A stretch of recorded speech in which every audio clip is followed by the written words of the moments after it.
네, 반갑습니다. 사도신경으로 오늘 하우스 처치 화요 예배를 시작하도록 하겠습니다. 전능하사 천지를 만드신 하나님 아버지를 내가 믿사오며 그 외아들 우리 주 예수 그리스도를 믿사오니 이는 성령으로 잉태하사 동정녀 마리아에게 낳으시고 본디오 빌라도에게 고난을 받으사 십자가에 못 박혀 죽으시고 장사지는 바 되었다가 사흘 만에 다시 살아나사 하늘에 오르사 하나님 우편에 앉아 계시다가 저희로서 산자와 죽은 자를 심판으로 오시리라. 성령을 믿사오며 거룩한 공예와 성도가 서로 교통하는 것과 죄를 용서해 주시는 것과 몸이 다시 사는 것과 영원히 사는 것을 믿사옵나이다. 아멘. 네, 찬송 171장 하나님의 독생자 예수 다 같이 찬양하시겠습니다. 하나님의 독생자 예수 날 위하여 오시었네. 내 모든 죄 사시려고 십자가 지셨으나 다시 사셨네. 살아계신 주 나의 참된 소망 두려움이 사라지네. 사랑의 주내 갈 길 인도하니 내 모든 삶의 기쁨 늘 충만하네. 오늘 또한 하우스 처치 예배를 위하여 우리 성찬과 헌금을 위하여서 기도하겠습니다. 하나님 아버지, 오늘 또한 이 하우스 처치 이 예배 가운데 주님 앞에 예배할 수 있도록 인도해 주신 은혜를 감사합니다. 주님, 또 이 시간 또 이 성찬을 통하여서 주님의 살과 주님의 피를 먹고 마시며 예수 그리스도의 죽으심에 합하여서 죽고 또한 예수 그리스도의 부활하심에 합하여서 다시 사는 그러한 축복을 경험하는 시간 될 수 있도록 도와주옵소서. 또한 이 시간을 위하여서 또한 주님 앞에 바쳐진 헌금을 주님 축복하시고 이러한 헌금이 쓰여지는 곳곳마다 주님의 선하시고 아름다운 일이 일어나며 또한 참으로 헌금을 한 손길 위에 주님 크게 축복하시고 주님 복내려 주옵소서. 감사드리옵고 모든 말씀 우리 주 예수님 이름으로 기도합나이다. 아멘.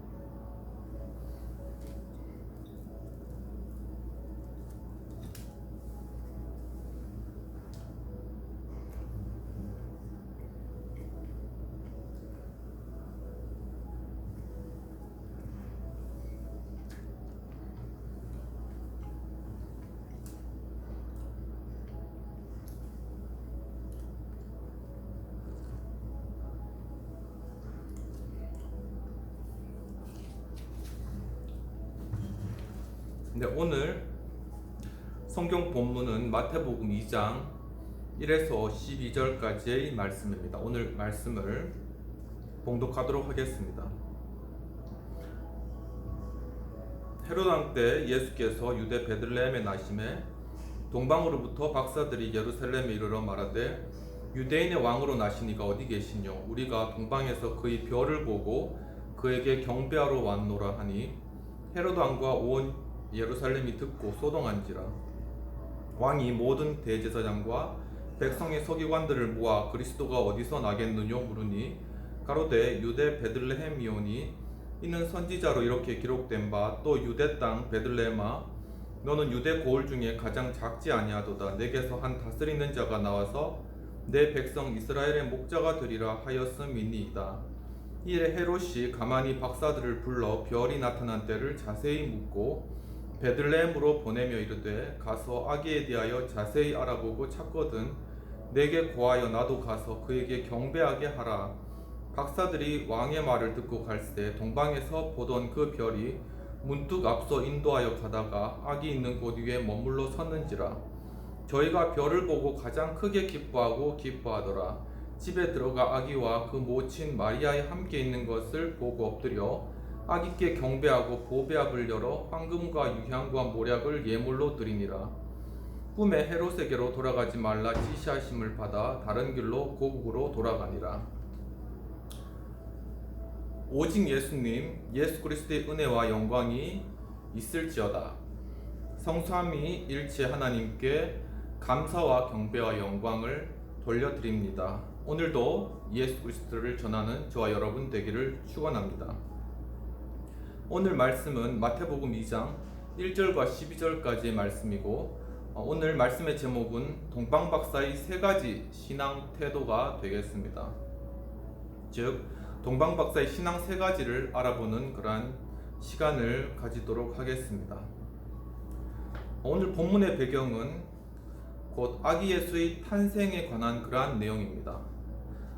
이러한 내용은 크리스마스 때 주제 설교로 사용되고 있는데, 이제 추석도 지나고 이제 여름이 다 가고 이제 겨울로 가는 이 시점에서 우리가 다시금 크리스마스를 생각하면서 미리 우리 마음과 또한 뜻을 준비하고 그날을 대망하고 기다리는 그러한 시간이 되기를 원합니다. 지금도 벌써부터 크리스마스 칸타타 준비를 위해서 자원하는 그러한 사람들을 모으는 교회도 많이 있고, 또한 이제 큰 대형마트에 겨울 옷들이 또 많이 전시되어 있더라고요. 그런 것처럼 바로 지금이 바로 크리스마스를 준비하는 그러한 시작점이라는 생각이 들어서 이러한 설교를 준비하게 되었습니다. 오늘 본문은 헤롯 왕 때에 해당되겠습니다. 즉 주전 37에서 4년까지 BC인 거죠.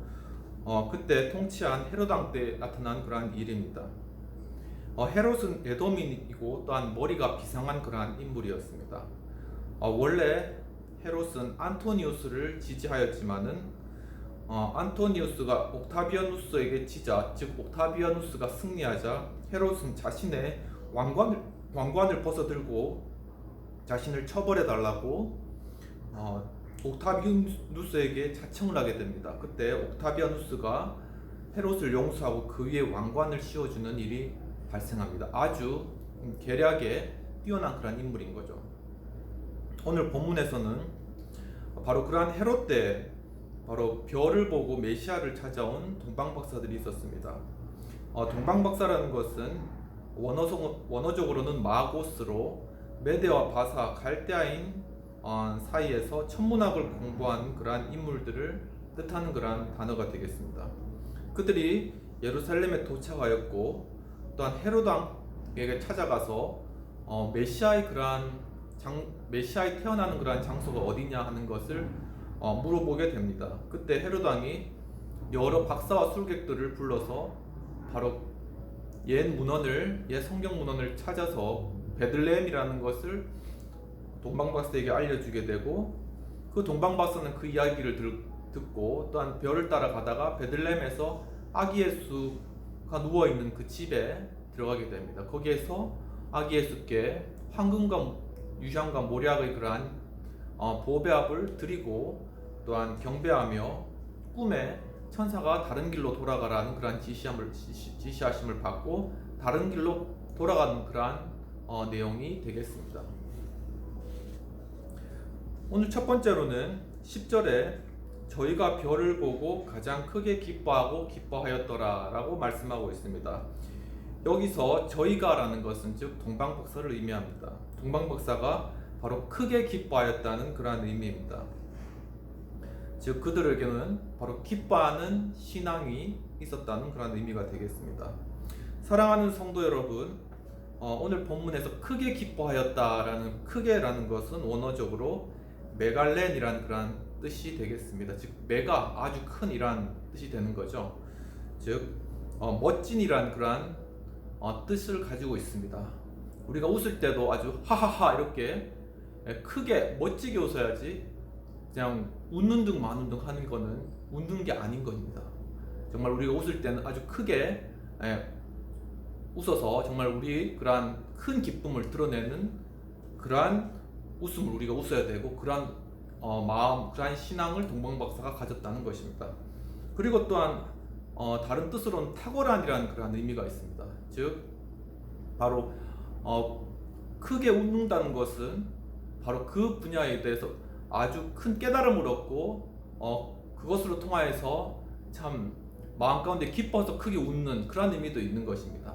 이 동방박사들은 별을 연구하는데 아주 명석한 그러한 탁월한 그러한 박사들이었고, 그들이 별을 보고 정말 그 비밀을, 또 참 메시아의 탄생을 발견했기 때문에 그 탁월한 그러한 능력과 재질로서 그것을 발견한 후에는 아주 크게 기뻐했다는 겁니다.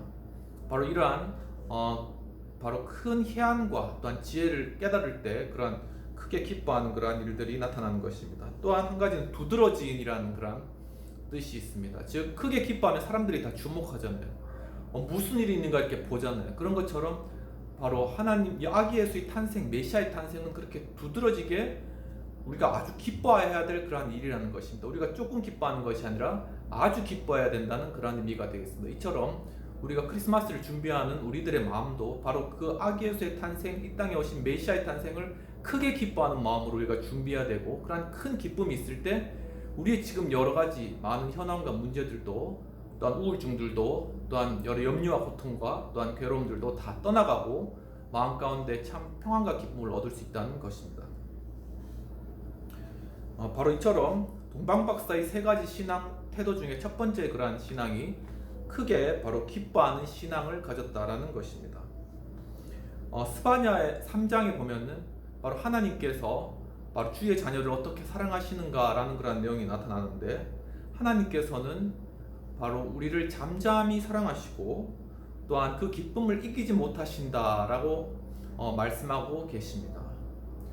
즉 우리를 사랑하실 때 바로 우리를 아주 잠잠히, 그 부모가 자녀를 사랑하듯 그렇게 잠잠히 그렇게 사랑하고, 그 다음에 정말 마음이 기쁜 거예요. 그러니까 보통 우리가 기쁘더라도 잘 표현을 하지 못하잖아요. 왜냐하면 다른 사람 신뢰를 할까.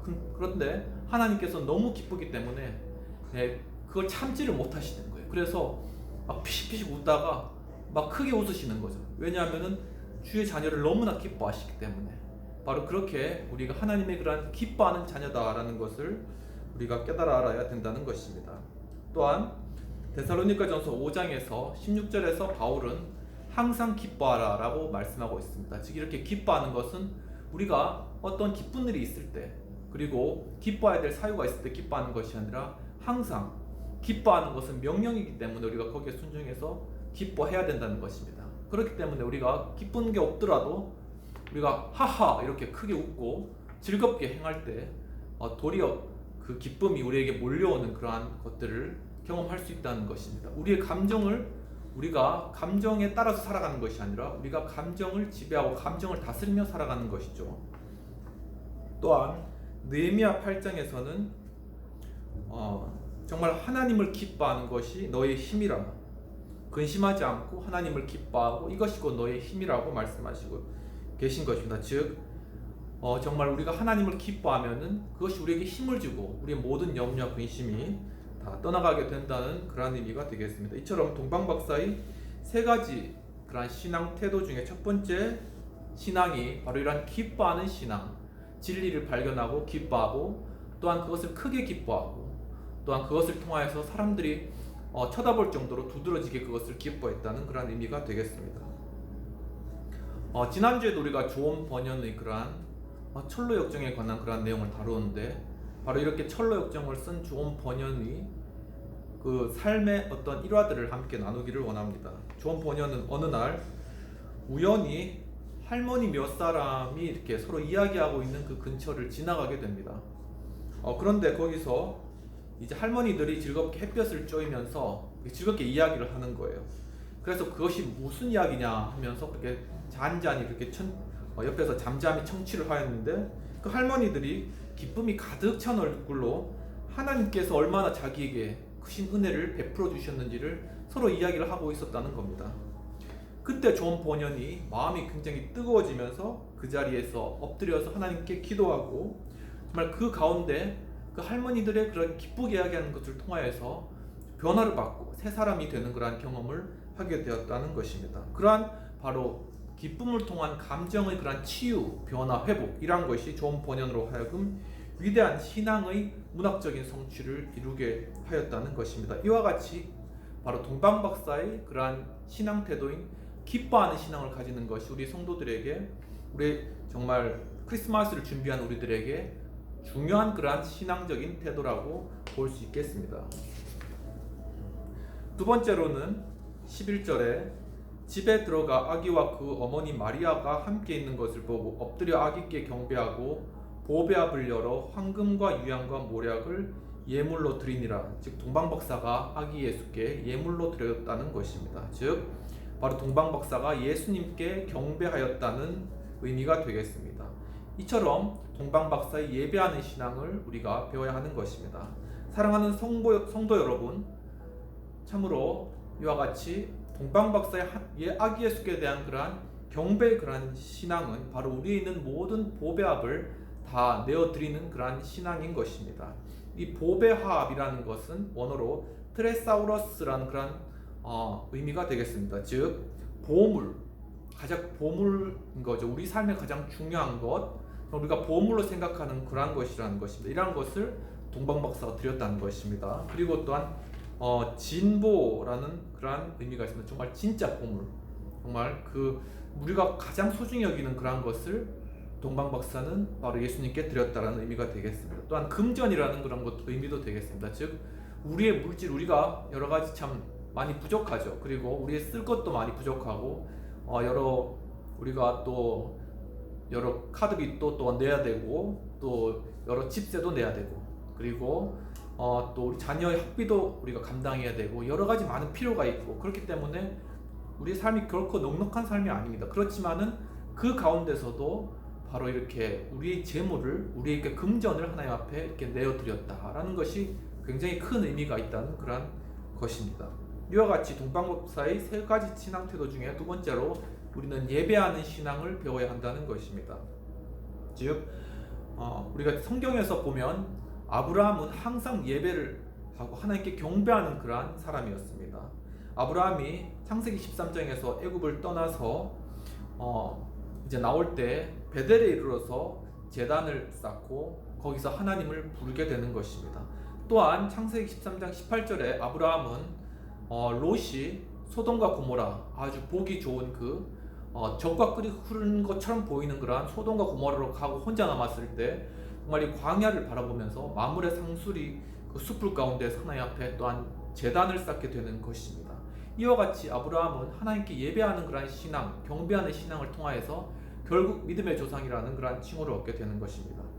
또한 우리가 신약 성경의 요한계시록에도 7장에 바로 마지막 때 바로 흰옷 입은 그러한 무리가 큰 소리로 하나님 앞에 찬양하면서 정말 우리 구원하심이 하나님과 또한 보좌하신 하나님과 또한 그 어린 양에게 있도다라는 그러한 찬양을 함께 찬양하는 그러한 부분들이 나옵니다. 결국 우리가 정말 예수 그리스도께서 이 땅에 다시 오실 때, 그리고 우리가 하나님 나라에 갔을 때 우리가 궁극적으로 하게 될 것은 바로 하나님을 찬양하고 예배하는 것이라는 것입니다.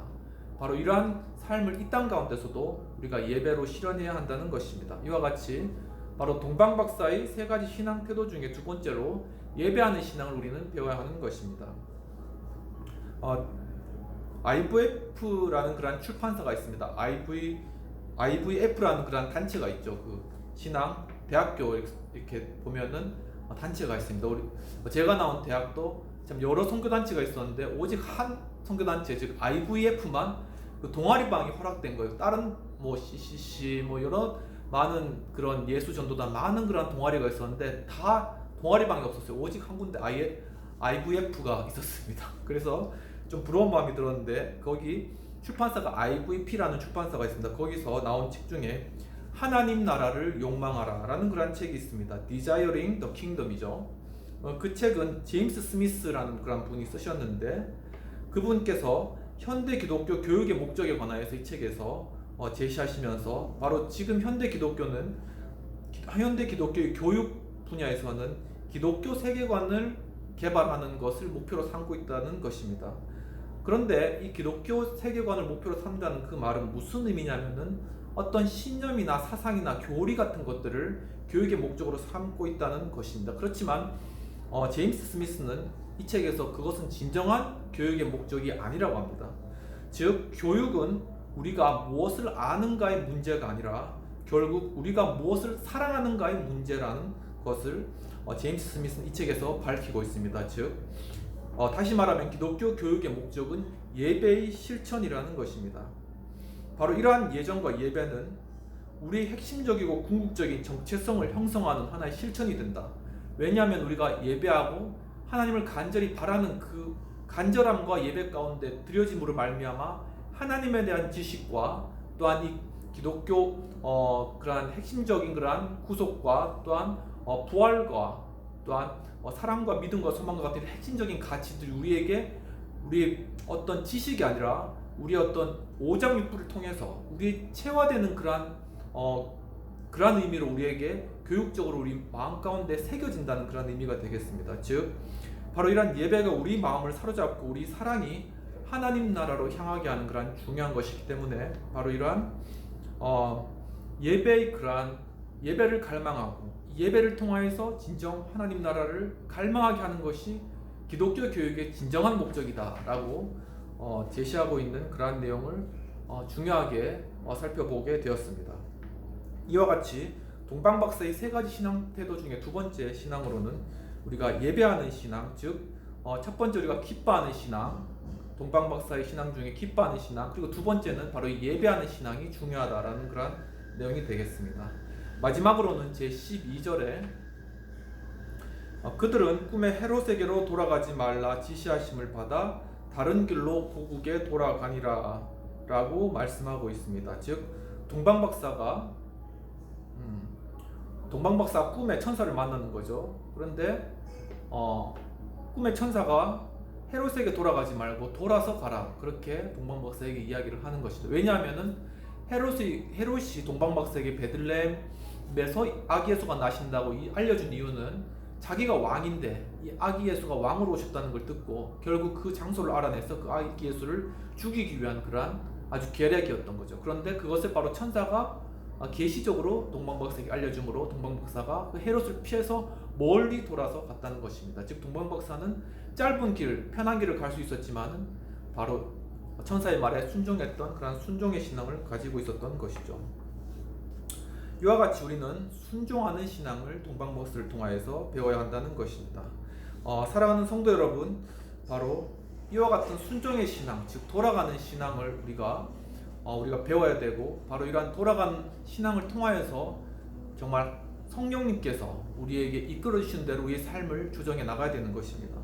여기서 돌아가다라는 그러한 말은 언어 아네초레산에 해당되는 그러한 내용으로 빼다라는 그러한 의미가 있습니다. 즉 어떤 것들에 관해서 우리가 그것을 집어넣고 어떤 것을 수행하려고 하다가 그걸 다시 빼내오는 거죠. 즉 처리하는 것입니다. 우리가 가려는 방향을 돌리는 것입니다. 그리고 또한 하나의 의미는 물러나게 하다, 즉 같은 의미입니다. 즉 어떤 길로 가려고 하다가 뒤로 물러서서 그 길을 가지 않는 것입니다. 왜냐하면 하나님께서 막으셨기 때문에 그것을 순종하는 것입니다. 우리의 계획이 있고 우리 어떤 목표가 있지만은 우리의 바람이 있지만 그것을 내려놓고 뒤로 물러서는 것을 의미하는 것입니다. 또한 꺼내다라는 것입니다. 그러니까 어떤 그런 상황 가운데, 즉 여기서 보면은 동방박사가 결국은 이제 다시 자신의 동방박사의 원래 계획으로는 다시 헤롯에게 돌아가 그 베들레헴이라는 장소를 알려주고 돌아가는 것이었죠. 그런데 그 원래 그런 모든 결국 아기 예수를 죽이려는 이런 음모의 계략 가운데서 결국 동방박사가 천사들에 의해서 순종함으로 말미암아 그 계략에서 꺼내진다는 것입니다. 이와 같이 우리의 삶 가운데 어떤 악한 영향력이나 어떤 잘못된 그러한 길에 들었을 수 있겠습니다. 그렇지만 그때 하나님 말씀을 순종함으로 주님 앞에 주님 말씀에 따라서 우리가 성령의 음성에 따라서 나아갈 때 우리가 바로 그런 어려운 상황 가운데서 우리가 꺼내지고 벗어나진다 라는 것이 굉장히 중요하다는 그런 의미가 되겠습니다. 이와 같은 동방박사의 순종의 삶과 관련하여서 사도행전 16장에서는 바울이 전도 여행을 떠나는 그런 내용이 나타납니다. 다 아시겠지만 바울이 무시아에 도착하고 원래는 바울이 아시아 전도를 하려고 그랬던 거죠. 그래서 이제 비두니아에서 아시아로 가기 위해서 굉장히 비두니 아시아로 가기 위해서 굉장히 애쓴 그러한 장면이 사도행전에 나타나는데, 그런데 그것을 성령께서 허락하지 않으셨다라고 말씀하고 있습니다. 그리고 또한 그 다음에 바울이 그럼 어떻게 해야 되나 하고 잠을 자고 있는데 꿈속에서 그 무시아로 가서 거기서 두로아로 갔는데, 거기서 밤에 환상 가운데 마게도냐, 즉 유럽 사람이 와서 우리에게 와서 도우라라는 그러한 음성을 듣고 바로 유럽 선교를 그때부터 시작하게 되면, 이것이 바로 복음의 서진의 그러한 시작이 됩니다. 즉 복음이 바로 거기서부터 서쪽으로 향하는 거죠. 여러 가지 의견이 있겠지만 서쪽으로 향해서 유럽을 변화시키고 결국 아메리카를 변화시키고 아시아를 변화시키고 결국은 다시 예루살렘까지 간 이런 복음의 서진론, 바로 이러한 것이 바로 이러한 바울의 그러한 성령께 순종하는 것들을 통하여서 시작되었다라는 것이 되겠습니다. 잠깐 말씀드리면 결국 이러한 복음의 서진을 거꾸로 다시 동쪽으로 가려고 했던 그런 시도들이 굉장히 다 실패로 돌아서, 십자군 전쟁도 결국은 유럽에서 다시 동쪽으로 가려고 했지만 결국 다 패하게 된 거죠. 그래서 거기서 이제 유럽에서 다시 서쪽으로 간 그러한 스페인 이쪽으로 간 그러한 십자군들이 있습니다. 근데 그들이 거기서 이제 십자군 서쪽으로 가서 결국 이슬람을 이렇게 물리치는 그러한 내용들이 나오는데, 이처럼 하나님 복음의 성령의 음성에 순종할 때 바로 승리가 이루어진다라는 것을 우리가 알 수 있겠습니다. 이처럼 동방박사의 세 가지 신앙 태도 중에 마지막 우리가 배워야 할 태도로는 순종하는 신앙을 가져야 한다는 것입니다. 우리 속담에도 급할수록 돌아가라는 그러한 속담이 있습니다. 이것이 또 맹자에도 나오는데, 발묘조장이라는 그러한 맹자의 사자성어가 있습니다. 이 사자성어가 어떤 거냐면은 이제 중국 송나라 때 한 어리석은 농부가 있었던 거죠. 근데 이제 열심히 이제 거기 모내기를 막 합니다. 매일. 근데 이제 가고 아침마다 가서 이제 모내기를 보는 거죠. 모내기 좋다. 정말 모내기엔 그 새싹이 정말 그 모가 파릇파릇하구나. 근데 내일 가고 모레 가고 계속 가지만 모가 별로 자라지가 않는 거예요. 그래가지고 어떻게 할까? 그래도 억지로도 이 모를 자라게 해야 될 텐데 하다가 결국은 가서 이 모를 하나씩 뽑아가지고 그거를 높이 그렇게 다시 뽑아놓은 그런 어리석은 그런 농부의 행위가 바로 발묘조장이라는 것입니다. 이처럼 결국 이 농부는 모내기를 다 망친 거죠. 모가 다 말라버린 거죠. 이처럼 결국 성령의 그런 움직임은 급할 때도 있습니다. 급한 성령처럼. 그렇지만은 이렇게 억지로, 그리고 정말 되지도 않은 그러한 인간의 욕심에 따른 그러한 강압적인 방법으로 주님께서 일하시지는 않는다는 것입니다. 민수기 14장에 보면은 이제 이스라엘 민족이 결국 가나안 땅에 가서 그 땅을 정탐하다가 그 땅이 아주 좋은 땅이긴 알지만은 그 땅에 아말렉인 굉장히 큰 그런 장대한 사람들이 있다는 걸 보고 뒤로 물러서죠. 그때 결국 하나님께서 그들을 애굽으로 돌리십니다. 그러니까 그들을 광야로 돌리십니다. 애굽으로는 가지 말고 광야로 돌아서 가라. 근데 그때 하나님께서 그 세대, 즉 거기에 정탐으로 갔던 그 세대는 다 죽이고 그 다음 세대가 들어가게 하겠다라고 했는데, 그 말을 듣고 결국은 이스라엘 백성들이 우리가 잘못했습니다 하고 하나님께서 허락지도 않는데 하나님의 교회는 그냥 지내 있고 그냥 자기들이 올라가 버립니다. 그렇게 됐을 때 결국 다 산꼭대기로 올라가다가 아말렉인에게 패하는 그러한 내용이 나타나고 있습니다. 또한 사무엘상 13장에도 사울이 블레셋과 전쟁할 때 일주일 동안 사무엘이 오지 않자 결국은 자기가 제사를 드려버리는 거죠. 조급하게. 왜냐하면 백성들이 흩어지고 막 전쟁이 위험하게 되었기 때문이다. 그런데 결국 사무엘이 와서 사울에게 망령되었다 하며 하나님께서 이런 제사보다 순종을 더 기뻐하신다라고 책망하는 그런 내용이 나타나는 것입니다. 이와 같이 우리의 삶에 하나님께 순종하고 성령께서 인도하시는 음성에 따라서 잔잔하게 그 음성에 순종하며 우리의 욕심을 다 내려놓고 우리의 기를 내려놓고 주님 앞에 순종하는 신앙을 배워야 한다는 것입니다. 이처럼 우리가 오늘 동방박사를 통하여서 정말 하나님을 기뻐하되 아주 크게 기뻐하고 정말 주님께서 보여주신 그러한 기적과 이적을 깨달음으로 정말 주님께서 주신 그런 증표와 계시를 깨달음으로 크게 기뻐하는 그런 신앙, 그리고 또한 그러한 크게 아주 기뻐하는 가운데 마음에 또한 평안과 여유를 찾잖아요.